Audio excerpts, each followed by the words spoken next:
And what is up? Welcome in a Thursday episode of GC Live. I'm Wes Mitchell. You see him right there on the screen. He is Chris Clark. This show is, as always, presented by our good buddy Clint Hammond of the Mortgage Network, ClintHammond.com, 803-771-6933. If you're in the market for a new home, as we tell you every single day, give Clint a shout. We'll tell you a little bit more about Clint later on in the show. And we've got a jam-packed show today. So I don't want to sit here and run my mouth, which is what I normally do at the top of the show. We're going to go ahead and bring in our special guest, our first of two special guests. It is Jeremy Smith. He handles all the day-to-day operations of the Garnet Trust. The Garnet Trust with, it seems like one big announcement after another every single day. It feels like lately. He is Jeremy Smith. Jeremy, thanks for joining us, man. How you doing today? Doing great. Thanks for having me, guys. Yeah, definitely. And obviously, Garnet Trust and Gamecock Central have been well connected for some time now. And this has been fun to sort of watch it grow, watch the different branches of what Garnet Trust is kind of expand. And, first and foremost, Jeremy, for people that have maybe seen the announcement yesterday, the addition or the launch of the Garnet Trust Foundation, and maybe they're kind of on the outside looking in. They want to know, what's the difference between the Garnet Trust big picture and now the Garnet Trust Foundation? Let's start there, kind of a big picture thought there. What is your explain like I'm five answer to that question, I guess? Sure. Yeah, absolutely. And I think I sometimes listen to myself as it can get kind of confusing at times, and education is a big piece of what we're going to be trying to do here in the next few months. But the Garnet Trust is really a more facing and business-facing entity.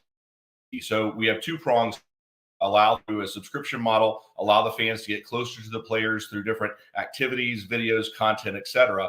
And then we also have an arm that allows businesses to come and put deals together with the athletes themselves. Now, that piece, for the most part, is more local business. Park Ave is going after the really large top-level companies that are nationwide. We're really going to focus on the Columbia market and maybe outside, just in the South Carolina area. So that's how the Garnet Trust is set up.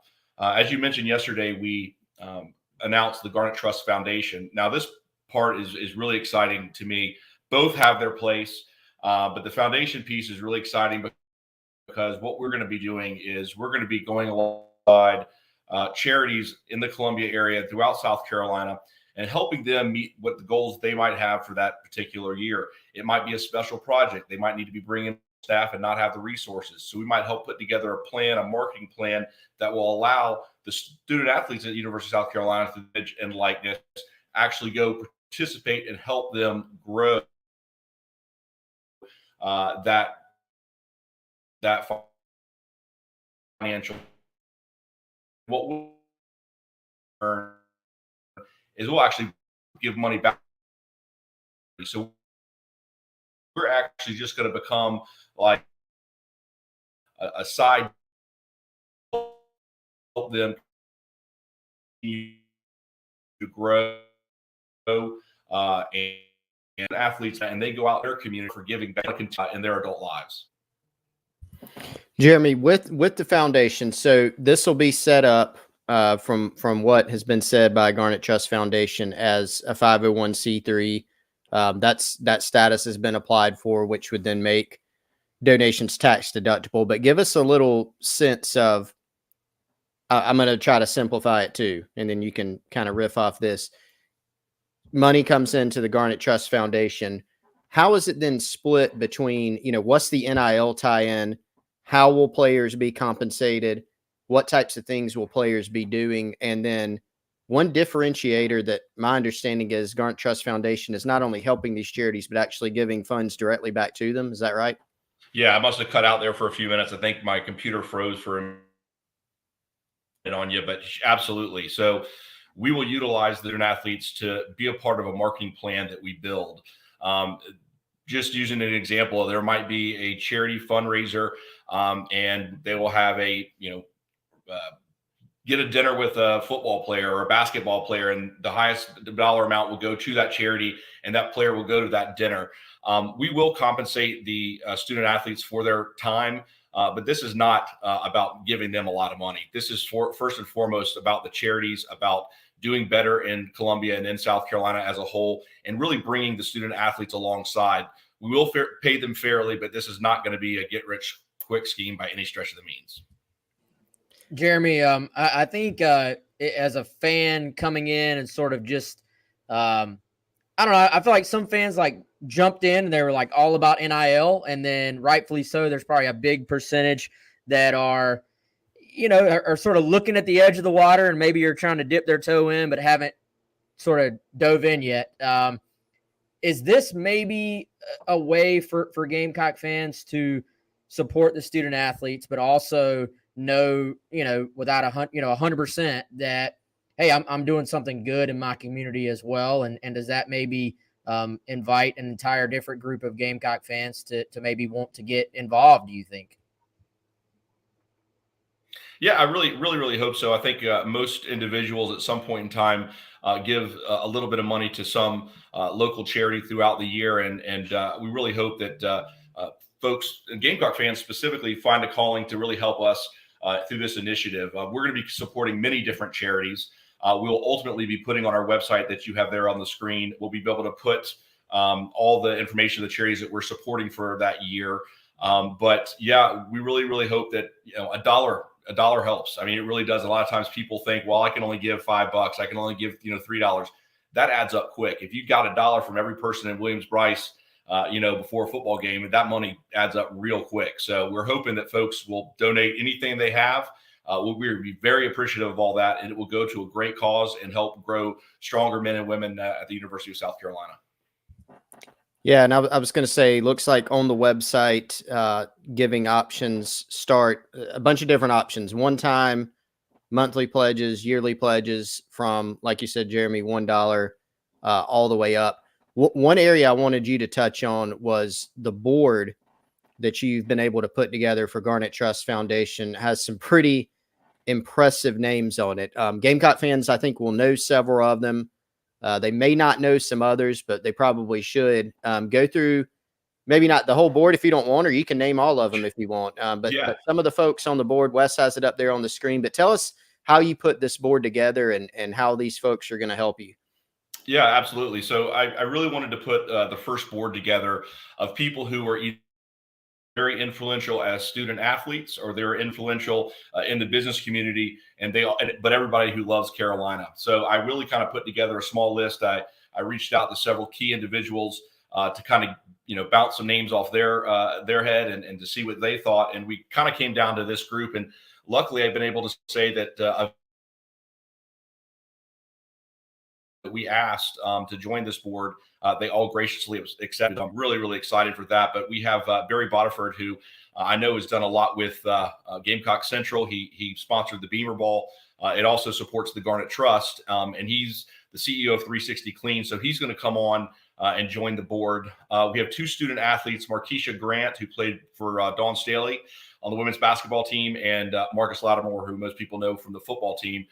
Both of them have a very big heart for charity. So I thought it was key to get not only student athletes, but folks who want to give back and have been already doing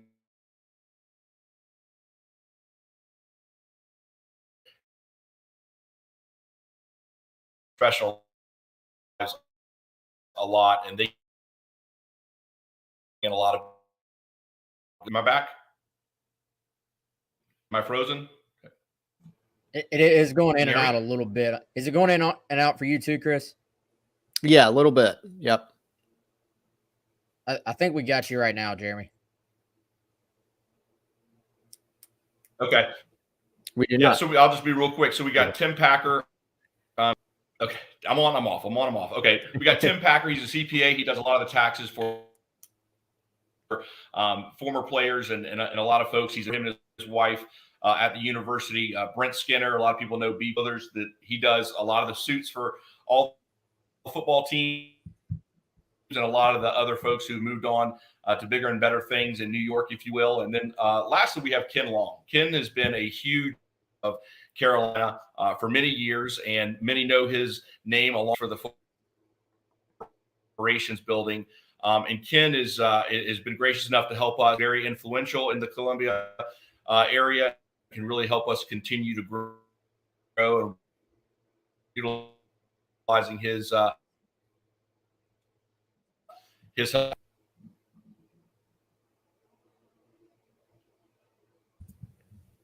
right. Cool. Yeah, Jeremy, you were a little bit in and out there at the end. Sorry about that. So yeah, appreciate you coming on and running through Garnet Trust Foundation and the board. If you want more information, garnettrustfoundation.org. Jeremy, I know anytime I've had questions about Garnet Trust Foundation, you've been more than happy to answer. Tell everybody where they can reach you if they want to reach out via the website or even via email, if you don't mind giving that out. Absolutely. And I welcome all messages. We really want to be an extension of the community and help in any way we possibly can. So if there's any questions, whether it's on the foundation side or just the Garnet Trust side, info@garnettrust.com or info@garnettrustfoundation.org. Those will go directly to me and I can answer any questions you might have. Appreciate it, Jeremy. Thanks so much for taking the time to come on today, man. Good work, and keep it up. Appreciate everything you're doing. Yeah, thanks for your time. Appreciate it, guys. Yeah, thank you, Jeremy. Have a good one, man. That's Jeremy Smith. Go check out, by the way, it's at The Garnet Trust on Twitter. You can find it on Facebook. You can find it on Instagram. You can find it on all the things, as we say about Gamecock Central as well. Cool venture there, though, and really cool opportunities for not just, Gamecock fans out there, but for the student athletes to put their NIL opportunities behind a great cause. Similarly today, Chris, it coming out that, how about Colton Gauthier? Make-A-Wish Foundation, I believe. Obviously, a lot of the guys now can make money off of their jersey sales if they opt in. And Colton, it came out today. Did On3 break that, or did Colton tweet it first? I don't know exactly how it came out. But point being that if you buy a Colton Gauthier jersey, it is going to benefit Make-A-Wish. And that's been really a cool aspect to a lot of these NIL space, Chris, has just been the number of kids that have just shown like really big hearts and have decided to use their fame, not just to, put some money in their pocket, but to benefit some good causes as well. Yeah, absolutely, man. I think you've seen a lot of these players have been very service-minded from the start, even before Garnet Trust Foundation launched. I mean, I can think about a couple of things specifically. You remember when, a group of players around last Christmas, they, took some kids partnering with the city of Columbia, the Boys and Girls Club, to Target for a shopping spree for underprivileged children. And, I was there to be able to, capture some of that. And that was awesome. And then, the zoo, Boys and Girls Club, Eric Douglas and a bunch of his teammates from football, spending time with kids, see the videos, see the smiles on the faces. A lot of the negative stuff on NIL gets the headlines, right? Well, this kid's making a bunch of money, or kids in general are making money. And I understand if people are uncomfortable with that, it's different. There's a lot of different opinions on that, but I don't know if anybody would disagree with the fact that there can be a lot of good that can come from it as well. And so we've seen service projects, we've seen players donating funds back to charity causes, maybe funds that wouldn't have been there if they weren't donated by these players. So some great examples from the past. I think really cool stuff by Colton Gauthier, who's always had some creativity about him in the NIL space. And another team, not a charity deal, Wes, but another team-wide deal coming out today. We saw the women's basketball team through Garnet Trust, no cap, big team-wide women's basketball team recently. And then today, the football team with the underwear deal, which will have a charitable aspect, actually, kind of with raising awareness for testicular cancer. So really cool stuff there today as well. Yeah, the one today, that was a Park Avenue deal. Yeah, Park Avenue at the university was a part of that one. Kind of cool, man. As Jeremy was saying earlier, and maybe some people miss this part, but it's interesting that Park Avenue can kind of serve, and we've seen it this way, as a big national brand. A way to match national brands with South Carolina student athletes and to help certainly with a lot of the education part and the contracting and just making sure these guys are with companies that have been vetted and stuff like that. But there still is space for, Garnet Trust. There's space for Garnet Trust Foundation. There's space for, I think that's taken on more of a local feel in terms of getting local businesses and just Gamecock fans and sort of that crowdfunding aspect in there as well. So it's interesting to see the different pieces of what is a big picture NIL puzzle. Let's move on to South Carolina, Kentucky. We've got, as I teased at the beginning, we've got two guests on today's show. We're going to be joined at some point 2:30-ish, 2:45-ish. If you just listen on the podcast version, that would be around the 30-minute or 45-minute mark, depending on his schedule. Nick Roush from Kentucky Sports Radio will be joining us to give what we call the Kentucky view of this game. Chris, we've been, I would say we're fully in. We've dove into this matchup. I know you've watched parts of several of their games. As the week is going on, anything new that has caught your eye about this Kentucky bunch?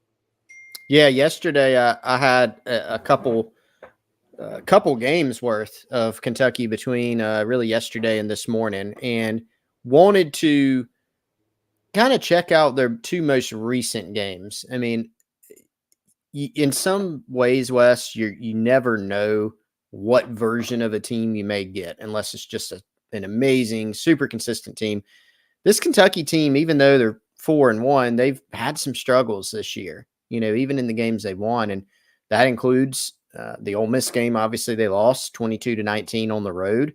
Very competitive game really throughout. They were driving. They had a chance to win. They had more than one chance to win that one in the fourth quarter and didn't get it done. And then the one before that at home in Lexington against NIU ended up being an 8-point game. Pretty tight at the end. I think they were up 31-14 or 31-17 maybe in the fourth quarter. NIU tightened it even more at the end. So maybe not quite as close as the scoreline indicated, but still close. Still, I think 14-14 at halftime with NIU.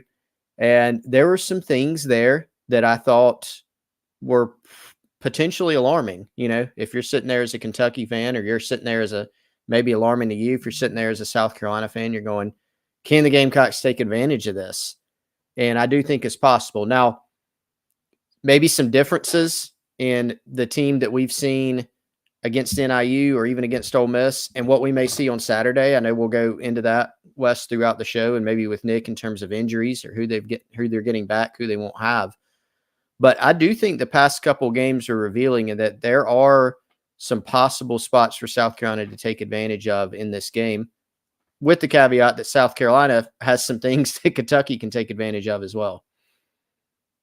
Yeah, man, I don't know that either team has played all that great this year. I know Kentucky has had Kentucky's had the attention of being like a top 25 and then a top 10 team before the loss to Ole Miss. And, I think there is talent there, obviously. And it's not going to be easy by any means for South Carolina to go in there and play. They're going to have to play their best game of the year, I think, to win the game.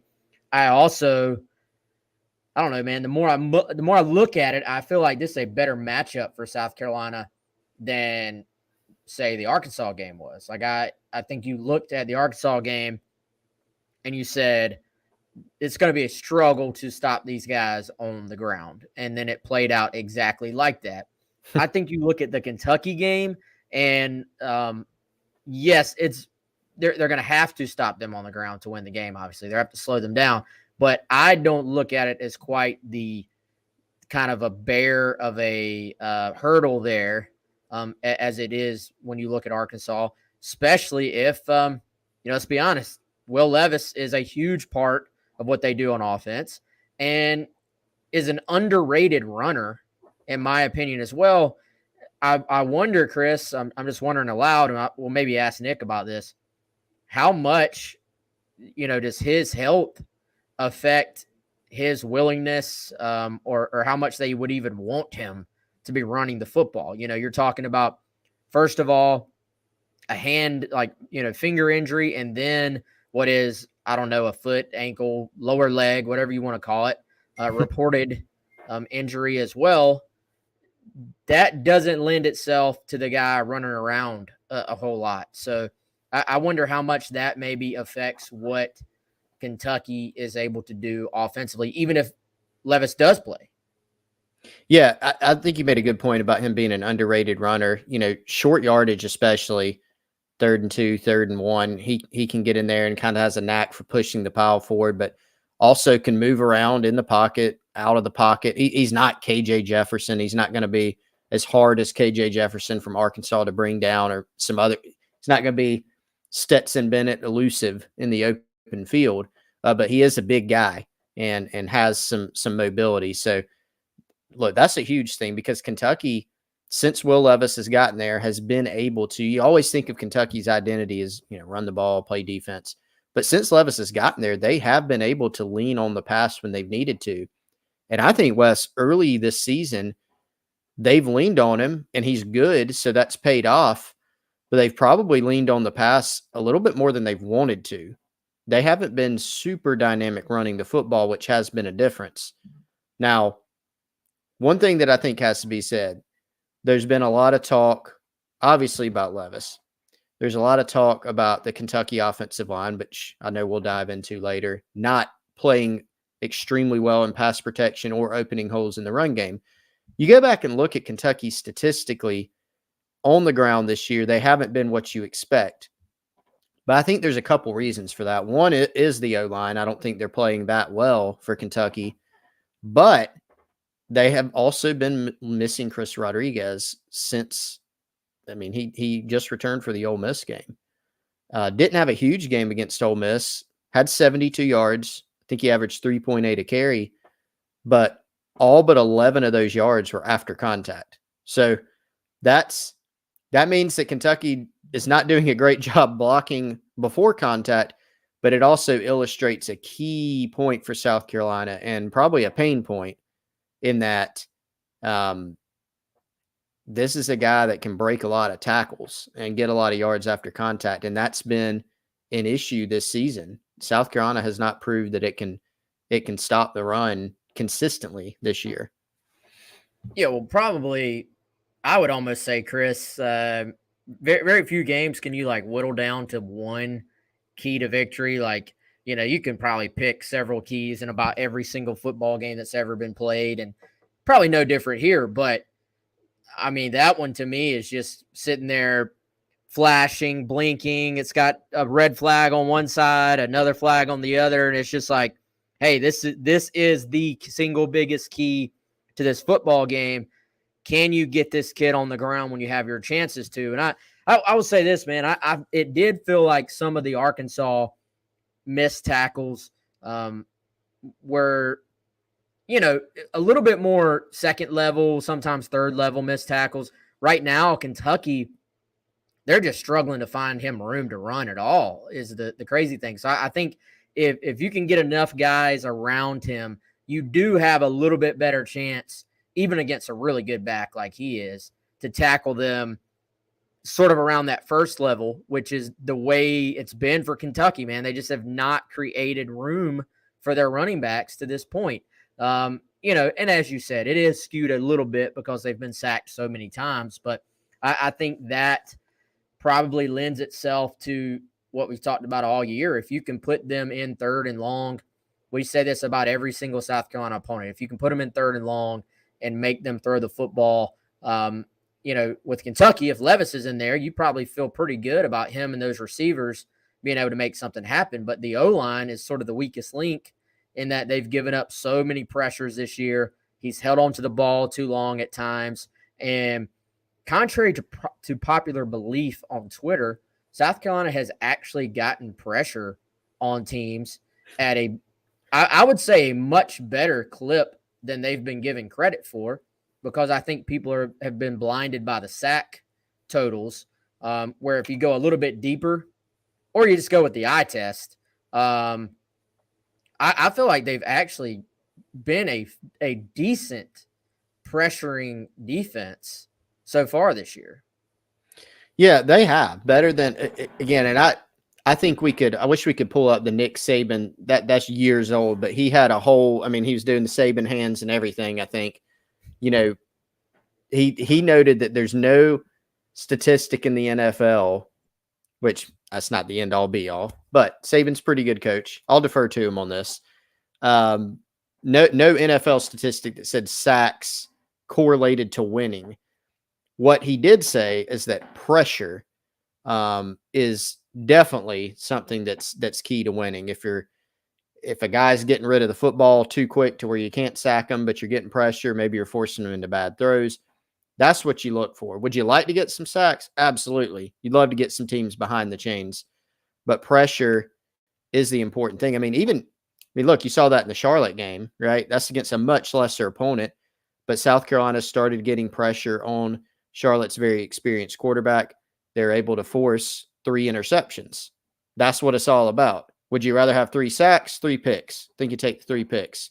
And so they've done a pretty good job of pressure. I think what you want to see is you want to see them finish more of those plays. So turn a pressure where a quarterback does make a play into a sack or into a pick or into a throwaway. When you have an opportunity for a sack, finish it. Because, I mean, you're thinking about the Arkansas game, Wes, with KJ Jefferson, whether it's him running or whether it's him looking to throw, South Carolina was unable to get him on the ground the first time, hardly ever. So whether it's Levis in there, whether it's their backup quarterback, Kaya Sharon, this is an area where you're going to need to get after those guys and force some mistakes. And I do think the potential is there for it, Wes. Clayton White's not afraid to send blitzes. Levis is really good at finding guys one-on-one in man coverage on third down. They've been pretty doggone good on third down this year. But their O-line has shown some vulnerabilities, especially against the blitz. And Levis, if he does play, Levis has held on to the ball for a while too. If he's not in there, now you're going against a guy with no experience, basically. Definitely, man. That'll be something to watch the next 24 hours, and then leading into the game. What's the word on Levis's injury? And we will certainly ask Nick Roush of KSR, who's going to be joining us here on the show momentarily. Before we have Nick on, I want to tell you all about our friends at Liberty Tax right here in the Columbia area, 803-462-5576. If you're a small business owner or contractor, if you're frustrated by keeping up with your own bank statements or QuickBooks, the tax team at Liberty Tax can handle all your bookkeeping and payroll for you. They've got QuickBooks Pro advisors on staff. You can do what you do best and work at making money and making your business successful. They can handle the rest. Again, that's 1123 South Lake Drive in Lexington, 7467 St. Andrews Road in Irmo, and 551 St. Andrews Road in Columbia. As always, 803-462-5576. And we want to thank Larry and the team there at Liberty Tax for being a supporter here of GC Live. Chris, here, let me get this banner off the screen. There we go. All right, I'm about to invite Nick in again, y'all. It could be right off the bat. It could be in the next 15 minutes or so. I know he's got some other stuff going on, working off their timeline. This will be our first KSR guest, I believe. Very exciting. Hey, these guys, if you want to read up on Kentucky, Chris, these guys put out more content than about anybody on the planet. Like it's like story after story after story. It's pretty amazing how they even keep up at that pace. But I would encourage everybody, man, if you want to read a little more about Kentucky, KSR, Kentucky Sports Radio, a good spot for it. Absolutely, man. They are one of the best in our industry, in our little corner over here of team sites, fan sites. They do an amazing job. Like you said, tons of content. I'm going to ask Nick because do you remember the number of, we saw it at some point because we are all on three networks, so to speak, together. And the amount of stories they had a day, like content pieces, it even blew us out of the water, basically. And we put out a lot. I feel like we do a lot of content at GamecockCentral.com, but they have a huge team. They have obviously a big fan base at Kentucky. Football team's been on the rise. Basketball program's always been there. They cover about everything over there. So it's pretty awesome. Yeah, man. We have a ton. We have more content than we've ever had before as far as the number. And they're still crazy. Yeah. How much they have. But it'll be interesting to see what he says about what I believe is the thing everybody wants to talk about is, is Will Levis going to be available? And, man, as we sort of wait for him to hop on, it's not just Will Levis. I mean, this is they're kind of going through what South Carolina, I don't want to say South Carolina's weathered the storm, but they have weathered a part of the storm during that stretch where they lost Kaba, lost Strawn, and then just had several other guys that were banged up that you knew weren't going to be out for the year, man, but you knew were going to be out for a game, 2 games, 3 games, and it kind of adds up on you. It was adding up. It was affecting South Carolina's depth. It feels like Kentucky has hit that point in their season right now. Yeah, and I know Nick will give us a firm update, but they had some guys go down against Ole Miss. Obviously, Levis got, banged up in that game with the finger, and then whatever he's got going on, lower extremity injury, as one of the ridiculous coaching injury reports would probably put it. But Jaquez Jones, Ole Miss transfer, actually, who's played really well for them at linebacker, even came back in that game after he was injured. I think he had a pick in that game. He sounds like he's out. So that's a big one. And I'm sure Nick will give us the rest of the rundown, but they're pretty banged up right now. Yeah, without further ado, let's go ahead and just bring in Nick Roush from Kentucky Sports Radio, KSR. Nick, welcome to the show, man. How you doing today? Happy to be here. It's been a little chaotic over the last 18 hours or so. We found out late last night that Will Levis is questionable for this game against South Carolina. Mark Stoops is meeting with the media in about 3 hours, give or take. So we might know more. But knowing the way that Mark Stoops operates, he likes to keep things close to the chest. Well, and that's you're reading my mind, man. I was about to ask, are the injury reports in Kentucky like actual injury reports, or is it kind of just sometimes yes, sometimes not? I think that's the trend in college football these days is every now and then you get the full report. Other times you get these very vague words and you have to start kind of digging yourself, and then you start hearing mixed things, and injury reports are tough in college football these days, it seems. They really are. Last year, Stoops would just resort to "we'll see" whenever you ask about players. He loves that phrase "banged up," but he does like to say that I'm pretty open when I know somebody's going to be out. So Jaquez Jones, he was visiting his old school, Ole Miss, last week. Picked off a pass right before half. It's Kentucky's leading tackler. He is likely out. Stoops did at least admit that. If a guy's looking like he's going to be out, then that's what's going to be the case. Another player who he didn't get too specific on, but we've since learned will probably be out is right tackle Jeremy Flax. Kentucky's offensive line hasn't been very, very good this year, and I hope I didn't go out on the other things. Kind of went a little haywire on my end, but Kentucky's offensive line has not been great this year. Flax was starting to play well. He suffered a hamstring injury on the final drive at Ole Miss, and it looked like a cramp, but it appears that it might have been something worse. So in his place, DeAndre Buford has been taking a lot of the snaps at right tackle. He hasn't ever started in a game. Was a former 4-star player, but hasn't played a lot. And they had him at guard on the depth chart. So Kentucky's offensive line hasn't been great this year, and they're not getting a lot of help on the injury front this weekend. Yeah. So Nick, thanks again for joining us. To cover a couple of the other guys. So you kind of ran down what the plan would be at right tackle, but run through Jaquez Jones. If he is indeed out as it looks in this game, obviously Kentucky has DeAndre Square, who's been there forever and is a really good player for them. What's the plan behind Jones? How big of a drop off there? And then same for Will Levis. Obviously, we all know what Levis can do, familiar with his game. Kentucky would presumably be turning to someone with very little experience there, but run through the drop off and the plan there for both of those guys.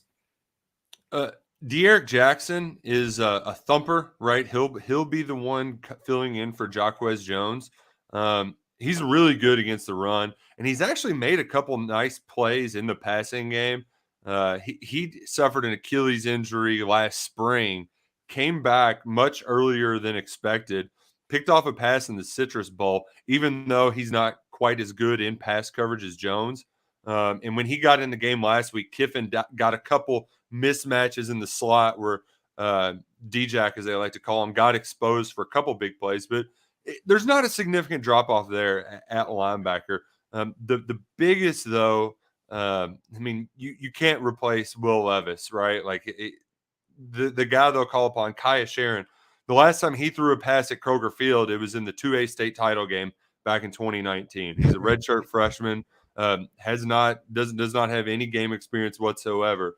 I think the line of thinking for Kentucky fans is the running game is slowly kind of improved. You're getting Chris Rodriguez back. You might be able to lean on him more. And also for a lot of their talented receivers, I mean, Barryon Brown had 81 receiving yards, and it was all on screen passes. He didn't have to throw downfield. So I don't think they'll be asking Sharon to do as much as Levis does if he, in fact, has his number called Saturday night. Nick, it seems like ever since Stoops has sort of gotten rolling at Kentucky, that this Kentucky defense, every year there are new guys. Guys replace other guys, obviously. But outside looking in, it ends up looking to me like the same physical defense that is just going to make you earn every yard. Marcus Satterfield, the offense coordinator here, said, if you're a football purist, you cannot help but respect the way Kentucky goes about their business on defense. So is this, as someone who sees them all the time, sees them every year, is this kind of the same Kentucky defense that we're all used to seeing, or is it a little bit different, tweaks here and there? It's schematically, it's about the same. What in 2018, when Mark Stoops had his big breakthrough year, Josh Allen was a one-man wrecking crew. But for the most part, Kentucky doesn't get a lot of pressure on quarterbacks. They just don't. They've recruited big guys to stop the run. Deion Walker is the guy that everybody loves to fawn over, true freshman from Detroit who's built like Jordan Davis. He's been great. But really what it comes down to, it's stopping the run and then keeping everything in front of you, right? Limiting big plays. Ole Miss popped a few big runs in that first half last week, but they only kicked a field goal in the second half after falling down 14-0. This secondary has been greatly improved. They did it in the transfer portal by getting Keidron Smith at cornerback. He recovered a fumble in week 1, had a pick 6 against Anthony Richardson in Florida in week 2. The secondary's been great. They got a ton of PBUs, but they haven't produced as many. They're getting hands on balls, but they aren't picking off as many passes. I think that's kind of the goal moving forward is to make some of those interceptable balls actual interceptions. So while they might put a little pressure on Spencer Rattler, they haven't taken many guys to the ground this season in the backfield. To jump back to offense, Nick, you mentioned the return of Chris Rodriguez recently. Now, my thought is that Kentucky statistically has not been as good as you would expect through their first 4 games on the ground, offensive line, personnel, but Rodriguez is back. I think PFF had him out of his 72 yards last week. I think all but 11 were after contact. So what you would expect from Chris Rodriguez, tough physical runner. To that extent, I've kind of felt like the demise or people writing off Kentucky's run game maybe a little premature. How much different is this rushing attack? How much better is it with Chris Rodriguez back in the fold?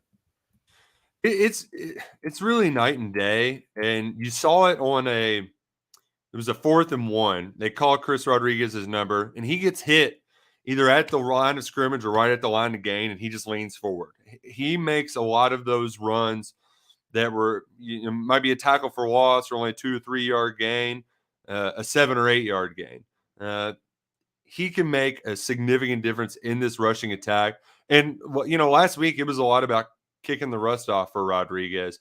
He was like, I trained real hard, but you can't prepare for that game wear and tear when you're back there getting carries. So each week, if you look up just like rushing stats on college football stats, like they're not great because Kentucky's given up so many sacks, a ton. That sack yardage takes away. If you take away that sack yardage, each week it's incrementally gotten better and better. 140 non-sack rushing yards against Ole Miss, and I anticipate them to improve on that even more this week if there isn't a significant drop off at right tackle.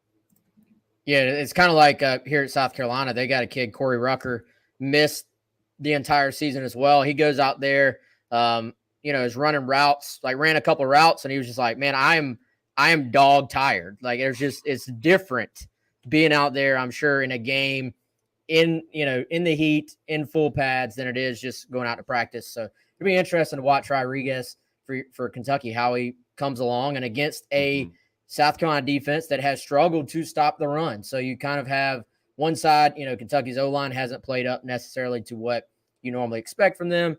South Carolina's defense struggled to stop the run at times. From our perspective, that's got to be a massive key to this game. Nick, are y'all in agreement with that over there as well? Oh, definitely. And it does feel like that this will try to be a classic Mark Stoops game. Even though Kentucky has the upper hand in the series, won 7 of the last 8, like almost all of those games have been within 1 or 2 scores for the entire time. And I feel like Mark Stoops is going to try to grind it out again by pounding the rock. You were seeing a vintage kind of Kentucky football drive before Will Levis fumbled the ball with 3 minutes to go last week at Ole Miss, where they got the ball with 9 minutes left and were just methodically grinding the clock out, moving the chains. I have a feeling you're going to see a lot of this. Rich Scangarello said this week, the new Kentucky offensive coordinator, that it usually takes 4 or 5 weeks to really get the offensive line click. And not only do they have to replace 3 guys from last year's team, but there is some new scheme, there's some new adjustment. And under Liam Cohen, the offense it showed flashes here and there. It didn't become consistent and efficient until week 6 against LSU. Well, we made it to week 6 again this year. Scangarello is confident this rushing attack can get back on track against South Carolina. Yeah, that leads maybe to my next question. What are the differences you have seen? I know obviously it is still a pro-style deal. It seems outside looking in to be pretty similar to what Kentucky was trying to do last year, just like structurally. Are there some big differences you've noticed from the new offensive scheme, or big picture wise, is it kind of similar to what Kentucky was doing under Liam Cohen? I think the biggest thing, and this is kind of what Rodriguez says, it's like instead of the run setting up the pass to Wan'Dale Robinson, it's kind of been the opposite, where you've got the pass setting up the run with explosive playmakers like Barry and Brown, Dane Key, and Tavion Robinson. The other thing is just that Will Levis is not running the ball like he did a year ago, and they're not moving him. They're not rolling him out in the pocket. They want him to stay back there, hanging there, and deliver darts through traffic. So those are the 2 biggest ones. But, that might all go out the window depending on Levis's health. So that's where I'm seeing it as of today. But that can all change if you don't have quarterback 1 in there against South Carolina. Definitely should be a very, very interesting, intriguing game. A big game for both sides. Nick, we appreciate the time, man. Anything else we didn't cover that you think needs to be said about this contest before we let you go? One player I almost forgot about from the injury front because he hasn't played in a couple of weeks, J.J. Weaver, arguably Kentucky's most talented outside linebacker, probably their top defensive draftable prospect. He jacked his elbow up against Youngstown State. He's only played in 2 games this year. He said last week he wants to be playing in this game Saturday night, and he can be a difference maker outside on the edge, especially in tackles for loss against the run game. He's really good against the run. So that's where you could see Marshawn Lloyd maybe get bottled up a little bit if Kentucky can play more traditional 3-4 with Weaver and Jordan Wright in for the Kentucky defense. Nick, great stuff again, man. We appreciate you taking the time. We'll talk to you soon, and I guess I'll talk to you here in a second when we do the Kentucky side of the game as well. All right, appreciate it. All right, thanks, Nick. Again, that's Nick Roush, Kentucky Sports Radio. Go check them out, KSR, part of the On3 network. And I tell you, Chris, when we have our guests on, then we let them go. We say, all right, what did we learn? The very first things out of his mouth was a very long injury report, which is, kind of what we were just talking about. that has quickly become, strangely, like the top storyline around this game, at least right now on Thursday.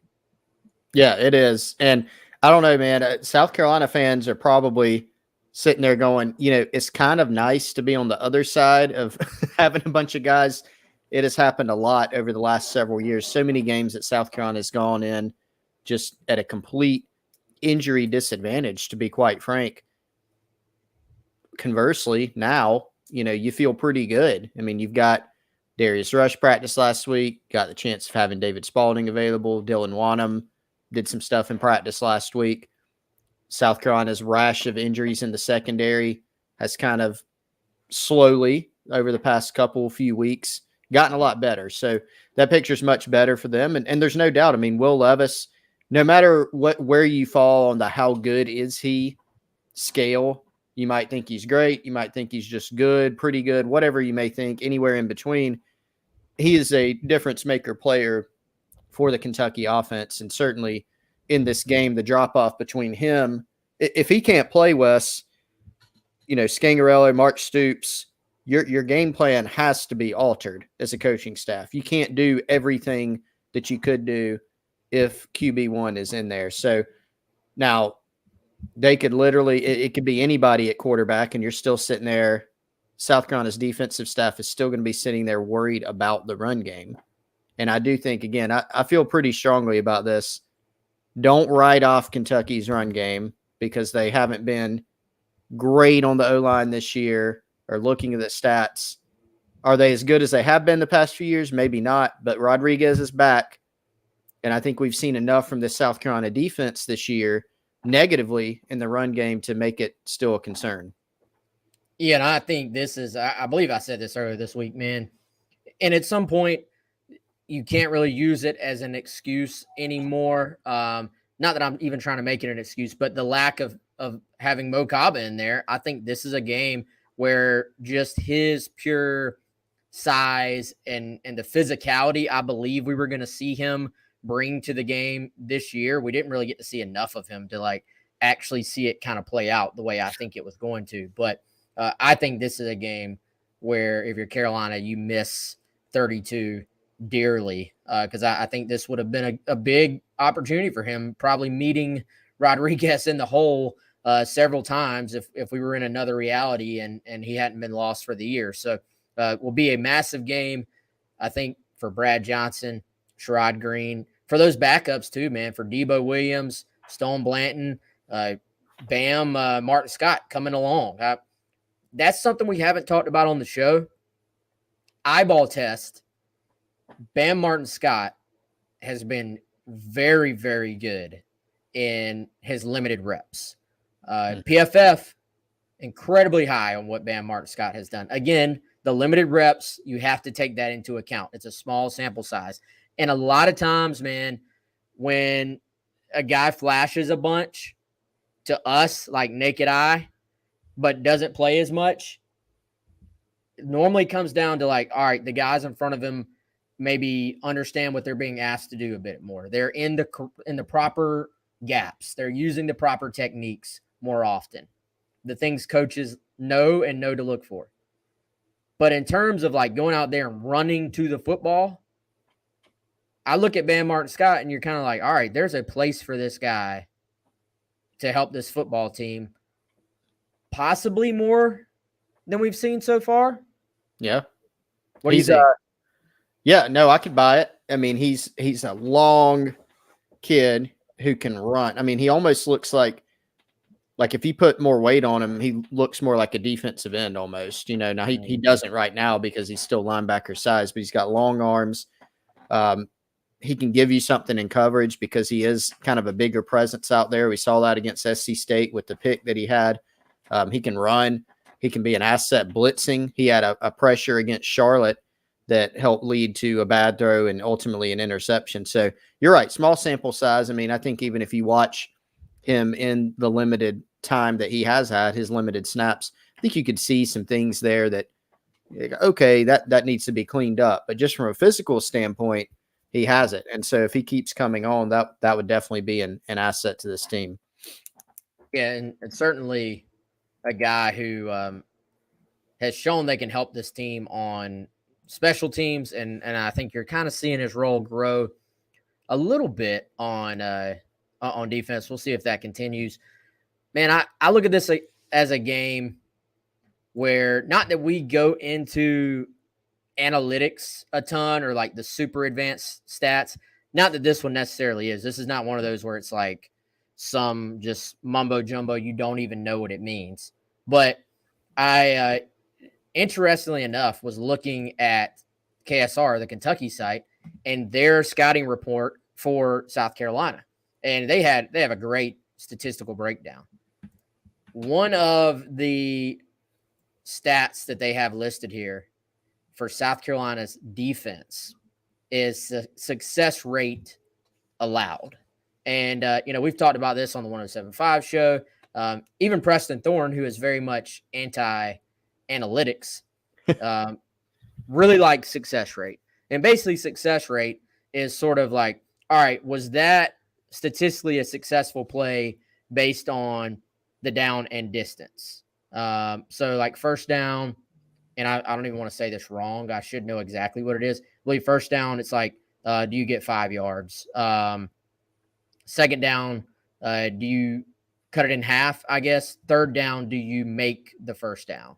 And so point being, success rate is the mathematical representation of, are you staying on schedule, basically. That's all it is. Offensively, are you staying on schedule? Defensively, are you keeping them off schedule? And for as much as we have talked this season, Chris, about can South Carolina's defense keep an opponent off schedule to force them to throw the football on third down, and against the really good teams they've played, or even just the good teams they've played with Arkansas and then, of course, Georgia, they were not able to do that. Point being, South Carolina's success rate allowed on defense, even with the cupcakes they have played in there, 46.1%. If you want context on that, that's number 117 in the country. So when you look at this game and you look at everything we've talked about, South Carolina inability to stop the run, Kentucky inability to run the football, the addition of Chris Rodriguez this past week back to their offense, the fact that Will Levis, even if he plays, is not going to be 100%. You can probably dial it down to that particular stat. If Kentucky is still able to stay on schedule, run the football, put whoever is at quarterback in these easy makeable situations, they're going to make easy throws to the speed they have at wide receiver, and they'll probably win the game.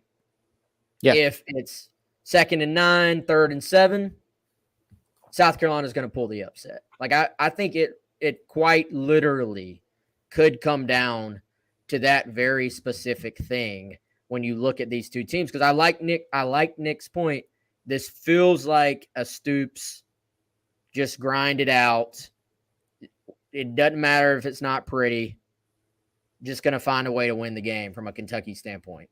Yeah, and then attached to that, Wes, if Kentucky is having a lot of success getting to 3rd and short, or running the ball on 2 downs and getting another first down and moving the chains, it's going to limit South Carolina's possessions offensively. And that, especially if Levis doesn't play, that is precisely what Kentucky wants.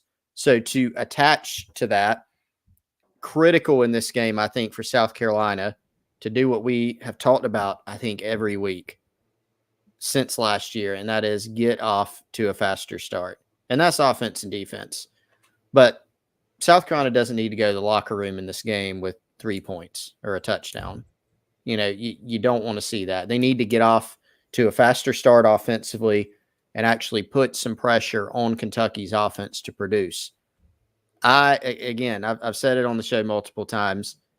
I still think, despite the fact that Kentucky's probably not going to have their right tackle, I think with Rodriguez, with Cavassier Smoke, I think they're going to still cause some issues in the run game because, again, some of these things that we've seen have not been just Arkansas or Georgia things that have been issues in the run game for South Carolina. We've seen it sometimes as smaller sample sizes or less plays and they don't show up as much because of how South Carolina won its past 2 games. But we've seen it in every game. There hasn't been one game where you go, wow, South Carolina really did an amazing job, an outstanding job stopping the run. That's what Kentucky wants to do, and it's going to be a challenge with Rodriguez. Definitely, man. Craig making the point, please play Tonka at the end opposite Birch. I agree. I think this is a game where you do maybe have to look at some different personnel and just play the matchup. That doesn't necessarily mean always, hey, this player is better than that player. It could be specifically better for this game. This guy is better for this team, better for this specific matchup, and with what they want to do offensively. And I agree. Either Tonka at end, playing some true, 5-2 or 3-4, whatever you want to call it. It looks very similar. It's more semantics than anything, but getting an extra linebacker on the field or an extra defensive lineman on the field, I think you're going to see a lot of safety in the box. Basically, is Eamon Worry in the box all game? You're going to have to do those things, I think, if you're South Carolina, if you're going to win this one. So be a very, very interesting game, and I think Vegas has tightened this thing up. We saw last night the line dropping quite a bit.